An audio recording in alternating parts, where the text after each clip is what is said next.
Mr. Secretary, ISIS took credit for the bombing in Manchester, England. Update us on the strategy to defeat ISIS. Well, what you saw in Manchester was emblematic of what this transnational threat is capable of doing. Recognizing that reality, we have somewhere around 65 nations, 67 nations. It's growing as we speak. Plus, we've got Interpol, the Arab League, the European Union, and as of 2 days ago, when President Trump was in Brussels with Secretary Tillerson, NATO has joined the coalition as well as NATO organization. Our strategy right now is to accelerate the campaign against ISIS. It is a threat to all civilized nations, and you saw that statement being given by President Trump in Riyadh.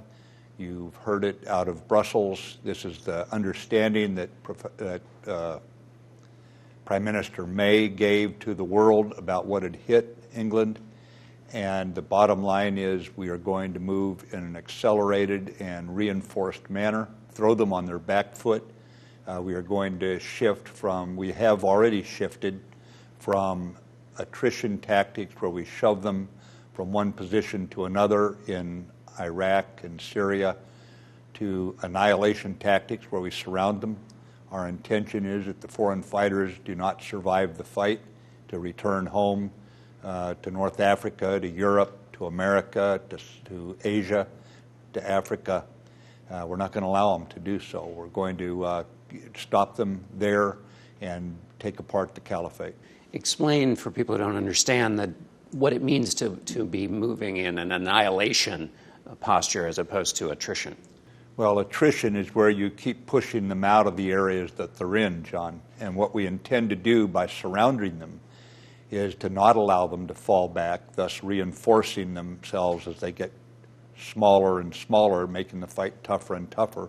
We're going to isolate those objectives, and you see that right now, for example, in western Mosul, that is surrounded, and the Iraqi security forces are moving against them. Tal Afar is now surrounded. We have got efforts underway right now to surround their self-declared caliphate capital of Raqqa. That surrounding operation is going on, and once surrounded, then we'll go in and clean them out. What does it mean on the ground, though? Does it mean just more raids, more from the air? What does it mean in practical terms that's changed as we get this acceleration? Okay, in practical terms, with acceleration, we do have more advisors in locations where they can call for NATO airstrikes. We have got more intelligent stare going on as we stare at this enemy and find their vulnerabilities. And then we have the forces to move against them, principally by, with, and through our allies. One of the things you've mentioned in this new accelerated tempo is that the president has delegated authority to the right level. What does that mean? When you're in operations, the best thing you can do at the top level is get the strategy right. You have to get the big ideas right. You have to determine what is the policy, what is the level of effort you're willing to commit to it, and then you delegate to those who have to execute that strategy to the appropriate level. What's the appropriate level? It's the level where people are trained and equipped to take decisions so we move swiftly against the enemy. There is no corporation in the world that would, in a competitive environment, try and concentrate all decisions at the corporate level. You don't do that because in a competitive environment, you've got to move swiftly in order to take the lead. In this case, we delegate to the appropriate level, but I would point out here that we have not changed the rules of engagement. There is no relaxation of our attention to protect the innocent, even while we work with an enemy who intentionally will not allow civilians to pull out of areas they're fighting in, who intentionally endangers them, has used civilians as human shields. We do everything we can to protect the civilians, and actually delegating the authority to the lower level allows us to do this better. Does that mean at the lower level where these decisions are now being made, people have more freedom to move, less chance they're going to get second-guessed? Is that what it means in practical terms? It means they can use their initiative, John. They can use their initiative and maintain the integrity of the fight, the managerial integrity of the fight, thus reducing the danger to innocent people caught up on a battlefield. Unlike ISIS, we believe the battlefield is also a humanitarian field. Look at what the Iraqis are doing, getting relief supplies set up so they are ready for the refugees who are going to be forced out of these areas as the fighting continues. We have got to recognize we cannot leave these areas under ISIS control. If you leave them under ISIS control, from Ankara to Brussels, from Paris to Manchester, we'll continue to see them using this haven to export violence. We have got to go after them, and at the same time we have to protect the civilians who are caught up on these humanitarian fields. So in that case, do you mean after the annihilation has been done, does that mean you can't let it fall back into ISIS hands, that it has to be held essentially in some way? Once ISIS is defeated, there's a larger effort underway to make certain that we don't just sprout a new enemy. For example, Secretary Tillerson, about 2 months ago, ran a meeting at the U.S. Department of State where 60-odd nations plus Interpol and the Arab League and others joined him. And the whole, I would say, conference, at least 85% of it, is what about the next step? We know ISIS is going to go down. We've had success on the battlefield. We've freed millions of people from being under their control, and not 1 inch of that ground that ISIS has lost has ISIS regained. It shows the effectiveness of what we're doing. However, there are larger currents, there are larger confrontations in this part of the world, and we cannot be blind to those. That is why they met in Washington under Secretary Tillerson's effort to carry out President Trump's strategy to make certain we don't just clean out this enemy and end up with a new enemy in the same area. How does this new accelerated tempo feel, in your estimation, from those who are now getting to make the decisions at the appropriate level? Has it changed in terms of the operational tempo or the climate for those who are now getting to make decisions to move to use that initiative you talked about? Our allies have been very positive in their assessments of what has changed. You served under President Obama. You're now serving President Trump. How are they different? Everyone leads in their own way, John. Everyone leads in their own manner. In the case of the President of the United States, in the case of the President, he has got to select the right people that he has trust in to carry out his vision of a strategy. And I would just tell you that right now that with Secretary Tillerson and I, we try to have breakfast at least once a week. We are on the phone 4 or 5 times a week together. We coordinate all of the President's campaign. We just make certain that foreign policy is led by the State Department. I inform Secretary Tillerson of the military factors, and we make certain that then when we come out of our meetings, State Department and Defense Department are tied tightly together, and we can give straightforward advice to the Commander-in-Chief. President Trump has said to defeat ISIS, he has said there has to be a humiliation of ISIS. What does that mean? I think as we look at this problem of ISIS, it's more than just an army. It's more than just a fight that we have on our hands in terms of military forces, law enforcement. It's also a fight about ideas. And we have got to dry up their recruiting. We have got to dry up their fundraising. The way we intend to do it is to humiliate them, to divorce them from any nation giving them protection, and humiliating their message of hatred, of violence. Anyone who kills women and children is not devout. They cannot dress themselves up in false religious garb and say that somehow this message has dignity, this message has continuity. We're going to strip them of any dignity. We're going to strip them of any kind of legitimacy, and that is why you see the international community acting in concert.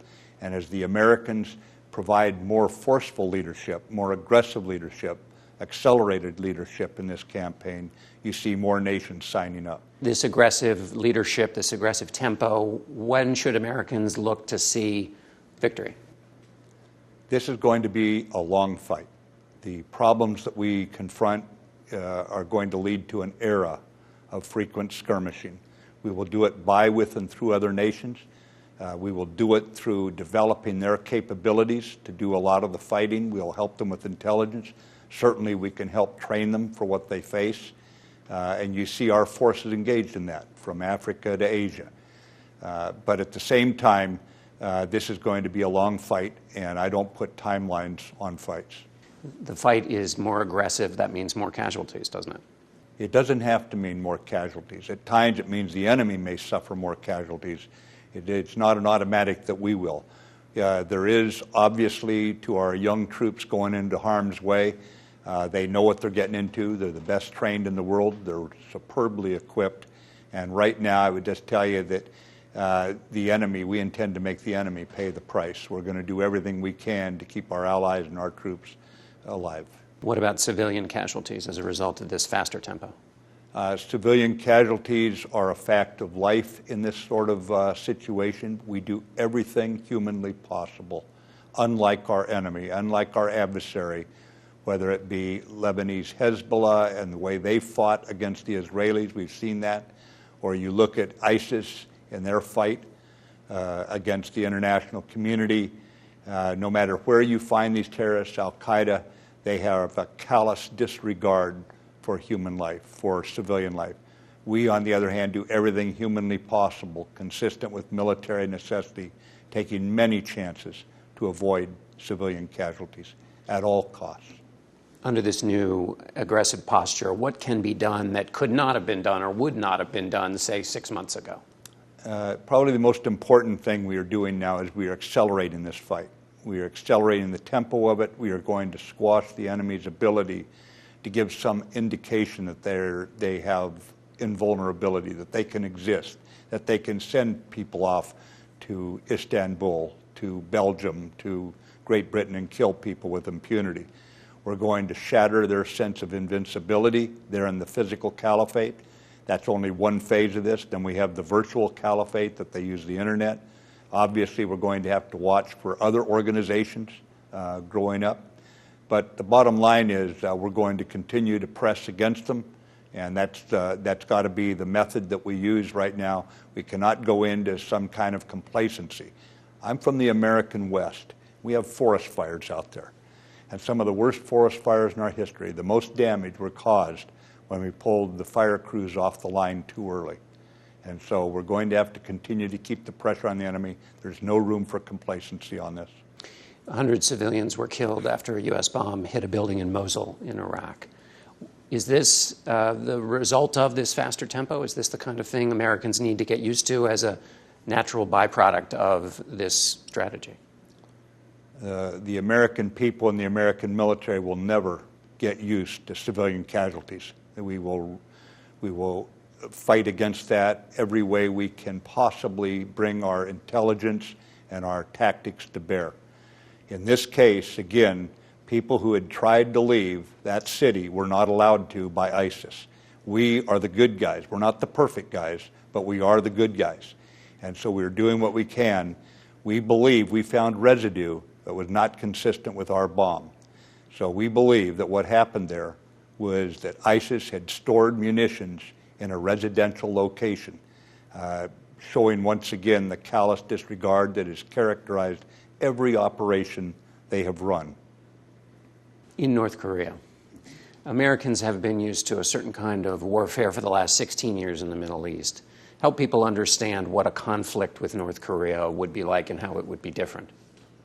A conflict in North Korea, John, would be probably the worst kind of fighting in most people's lifetimes.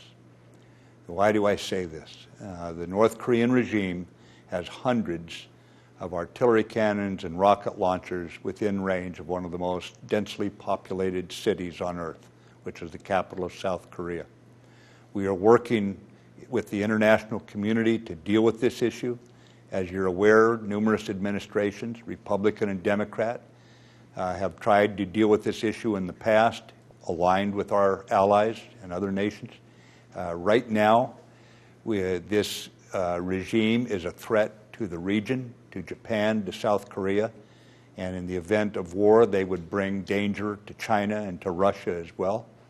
But the bottom line is it would be a catastrophic war if this turns into combat, if we're not able to resolve this situation through diplomatic means. North Korea has been testing missiles. Are they getting any better at their capability? We always assume that with a testing program, they get better with each test. You say North Korea is a threat to the region. Is North Korea a threat to the United States? It is a direct threat to the United States. They have been very clear in their rhetoric. We don't have to wait until they have an intercontinental ballistic missile with a nuclear weapon on it to say that now it's manifested completely. What is the line in North Korea that if the regime crosses that line, in your view, the U.S. should take action? Yeah, I'd prefer not to answer that question, John. The president needs political maneuver room on this issue. We do not draw red lines unless we intend to carry them out. We've made very clear that we're willing to work with China, and we believe China has tried to be helpful in this regard. Give me a sense, if you can, of the time when you think North Korea would get to a position where they might either have an intercontinental ballistic missile on which they could put a nuclear warhead or where they could get to the point of no return. We consider it a direct threat even today, the North Korean threat. As far as that specific threat, I don't want to put a timeline on it at this time. What we know, I'd prefer to keep silent about, because we may actually know some things the North Koreans don't even know. Let me switch to NATO. The president recently met with NATO leaders. He didn't mention the commitment in NATO, the so-called Article 5 commitment, attack on one is an attack on all. Why not? I think when President Trump chooses to go to NATO personally and stand there alongside the other more than 24 nations in NATO, that was his statement, not words, actions. You are a strong believer in NATO. The president seems to need convincing on the power and importance of the NATO alliance. Do you have to convince him of how important NATO is? We've had good talks about it, John. For example, in my initial job interview with the president right after Thanksgiving in New Jersey, I'd never met the president-elect before at that time, now president, and he brought up his questions about NATO. And my response was that I thought that if we didn't have NATO, that he would want to create it, because it's a defense of our values, it's a defense of democracy. He was very open to that. Obviously, he had to make a decision about whether or not he was going to hire me nominate me to be the Secretary of Defense. And although I immediately showed him that my view on that was rather profoundly in support of NATO, he, at that point, nominated me to the Senate. So I would just tell you that he has demonstrated from his statement in front of the House and the Senate, where he said, I strongly support NATO, to his visit to Brussels on his first overseas trip. He's clearly made his statement about where he stands vis-a-vis NATO. During the previous Obama administration, a senior NATO official said, we need to know that the Americans are with us. Are the Americans with NATO now? Can they be assured of that? I have met with over half the counterparts I have from the NATO nations. They have no doubt that we are with them. And at this point, it's more how do we work together. There's no sense that they have to argue or discuss or question that commitment. Are any NATO countries now under either threat or attack as you see it, either not militarily, but sometimes cyber? They are under various forms of attack, John. For example, Turkey has an active insurgency. That's the PKK, the only NATO nation that confronts an active insurgency inside its borders. We have seen the terrorist threat, especially against the southern nations of NATO, but also, as we all saw just a week ago in Manchester, where children were murdered intentionally by ISIS-inspired terrorists, so the terrorist threat is real.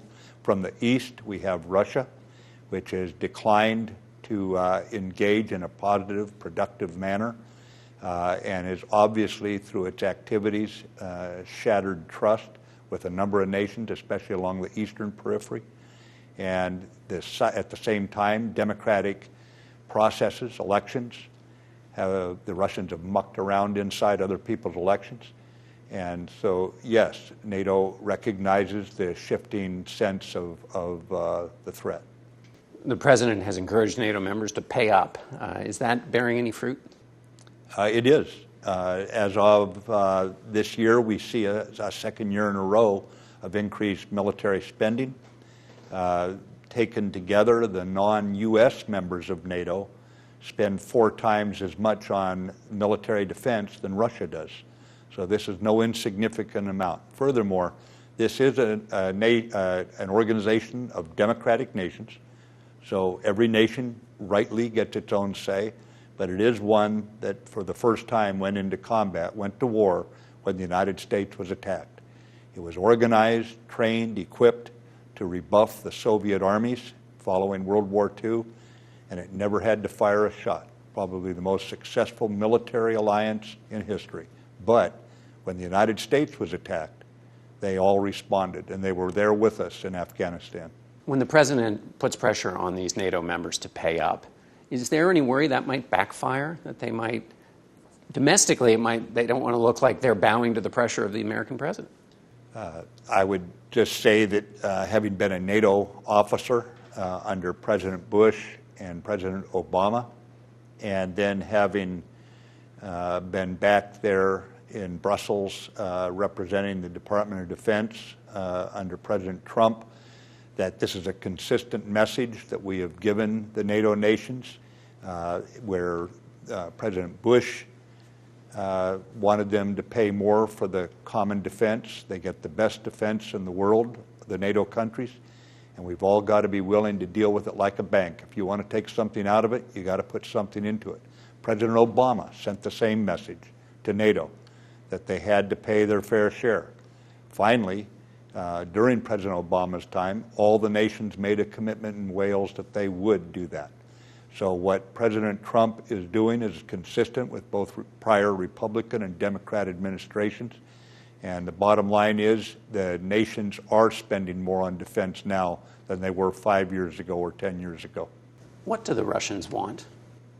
Beats me. Right now, Russia's future should be wedded to Europe. Why they see NATO as a threat is beyond me. Clearly, NATO is not a threat. It does not have aligned the offensive capability along its eastern border with Russia, or it's no threat to Western Russia or any other part. But right now, Russia is choosing to be a strategic competitor for any number of reasons. But the bottom line is NATO is not a threat, and they know it. They have no doubt about it. These are offensive actions by them when they go in cyber, or they go in with the kind of conduct they've had in Crimea and that sort of thing. You've said that Russia is trying to break apart NATO. Is the United States going to take any action to deal with Russia as a threat to NATO, either in helping in the Balkans or in any other way? Right now, we are dealing with Russia, attempting to deal with Russia under President Trump's direction in a diplomatic manner. And Secretary Tillerson, as you know, has met several times with his counterpart, and we are attempting to do that. At the same time, while willing to engage diplomatically, we are going to have to confront Russia when it comes to areas where they attack us, whether it be with cyber or they try to change borders using armed force. And that's admittedly a strategically uncomfortable position, engaging diplomatically, trying to find a way out of this situation, but confronting them where we must. And we are going to continue in this mode, and hopefully soon our diplomats will work their magic and start moving us out of this quandary we find ourselves in. Is there anywhere where America will confront Russia militarily? That I would think not. I would hope not. But we do have, I was just up in Lithuania here about 2 weeks ago, where I saw U.S. soldiers as part of a German-led battle group in Lithuania that is reinforcing the Baltic nations. I will also say that even nations in Northern Europe that are not part of NATO are very, very uncomfortable with Russia's behavior over the last several years. And so this is not a paranoia on the part of the United States or on the part of NATO. This is a reality that Russia has acted in a manner that's very disheartening for all nations that want peace and prosperity in Europe. When you served under President Obama, you were asked, I believe, by the president, what worries you? And you said 3 things: Iran, Iran, Iran. Is that still your feeling? I had a more, let's just say, a narrower portfolio in those days because President Obama had assigned me as the commander of U.S. Central Command. And in the U.S. Central region, what we find is wherever there are challenges, wherever there is chaos, wherever there is violence, whether it be in Lebanon, in Syria, in Iraq, in Yemen, the attempts to unsettle Bahrain, we always find Iran and the IRGC at it. And it's not the Iranian people. We are convinced it's a regime that is conducting itself in order to stay in power in Tehran as a revolutionary regime, not as a proper nation state. They are not looking out for the best interest of their own people. And so you've got this revolutionary cause that causes them to then go around creating mischief everywhere, to include trying to murder an Arab ambassador fewer than 2 miles from the White House a couple years ago. And I've seen the intelligence. This was not a rogue agent. This was an operation approved at the highest levels. And so ambassadors are men and women of peace. And for someone to try to murder an ambassador in Washington, D.C., you can understand why President Obama was committed to stopping the nuclear program. What keeps you awake at night? Nothing. I keep other people awake at night. You mentioned to the New Yorker you were worried about the lack of political unity in America. Well, I'm at West Point is where we're talking together, John, and you look at these young people who graduated today, over 900 of them, from all walks of life. Every religion probably in America is represented, every state is represented, and these people come together with an enthusiasm for protecting this experiment in democracy that we call America. And it takes people, I believe, with a fundamental respect for one another, with a fundamental friendliness toward one another, that I worry is starting to slip away in our country. We still have it in the military. It's a diverse force. It's a force that can work together under the worst conditions. And I just hope we can find our way back to engaging with one another, arguing strongly with one another, and then going down and having a root beer together or something and having a good laugh about it as we work together for the best interests of the next generation of Americans who are going to inherit this country. More than 40 years ago, you enlisted, and then today you speak as the Secretary of Defense at West Point. What's that like, going from those two different ends in the span of your career? It's humbling. To tell you the truth, because as you go up, you realize how little, other than exercise good judgment, you really do, that it falls on the shoulders of very, very young people to carry this out inside the Department of Defense. I was an infantry officer in the Marines, and the infantry are named because they're infant soldiers, young soldiers, how they got their name. They're very young. And so it's really a humbling sense of just how great our younger generation is, how selfless it is, and what they are willing to commit, basically signing a blank check payable to the American people with their very lives to protect it. And that's really what I've come away from this job with, is a deeper sense of just being humbled by the commitment of others. After Central Command, there was a report that you drove back home to your home state of Washington and stopped by the families of some of the people who'd paid that ultimate price. Can you tell us a little bit about that trip? I'd prefer not. Let me ask you about the Paris Climate Accords. The president is going to make a decision on those. Tell me about the national security role of climate change. We've obviously got a discussion going on about our policy in this regard. And I was sitting in on some of the discussions in Brussels, by the way, where climate change came up. And the president was open. He was curious about why others were in the position they were in, his counterparts in other nations. And I'm quite certain the president is wide open on this issue as he takes in the pros and cons of that accord. And frankly, it's not inside my portfolio, that aspect. Obviously, we deal with the aspects of a warming climate in the Department of Defense, and to us, that's just another one of the many factors we deal with, which we call the physical environment. You like to read books and history to prepare for moments. What book or history right now prepares you for this moment? Is there one? It would be hard to pick out one book. As far as a recent book that has struck me as helping to explain America, and I think it's a wonderful subject to study, it'd be Earning the Rockies by Kaplan. It's a wonderful new book that's out, and it's helped open my eyes to what our geographic situation is and how that has influenced us over many, many years. Secretary Mattis, thanks so much. You're welcome.